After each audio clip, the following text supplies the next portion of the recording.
Sony Ericsson Xperia Arc, expected first quarter 2011.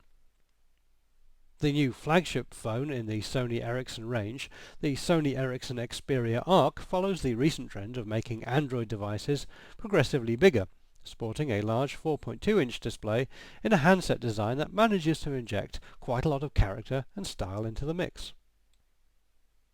The predecessor to the Xperia Arc, the Xperia X10, was a bit of a disappointment in practice.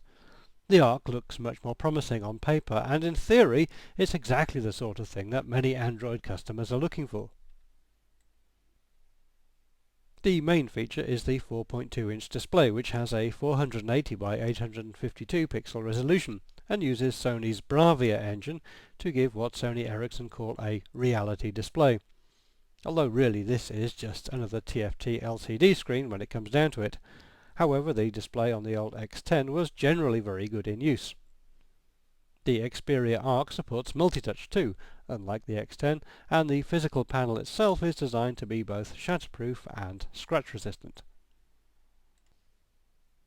Apart from the display, the next most obvious feature is the shape. This is not your normal black slabby phone. The Xperia Arc has a noticeable curve. Presumably this is what gives the Arc its name, and is just 8.7mm thick.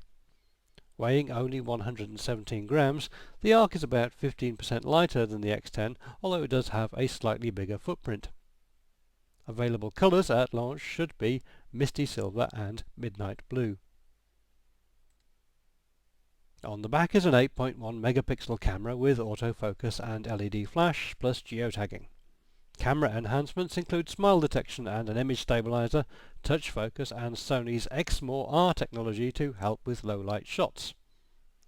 The Xperia Arc is capable of 720p HD video recording, which can be output on the phone's HDMI port. There is no front-facing camera, which seems like a bit of an omission. It doesn't come with masses of built-in memory, but Sony Ericsson do include an 8GB microSD card in the standard sales package, which can be upgraded to 32GB, which is plenty. The processor is a 1GHz Qualcomm CPU, which is certainly competitive with other high-end Android devices out there. As you would expect, the Xperia Arc is a 3.5G phone with Wi-Fi support. The battery is a fairly standard 1500 mAh cell, which is what most rival devices have.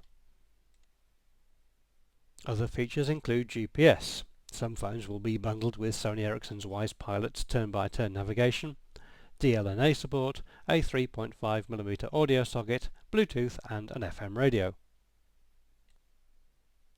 The Xperia Arc will run Android 2.3 out of the box, a significant improvement over the out-of-date operating system that the X10 shipped with. Of course, you get all the usual Android software with it, plus Sony Ericsson's own enhancements.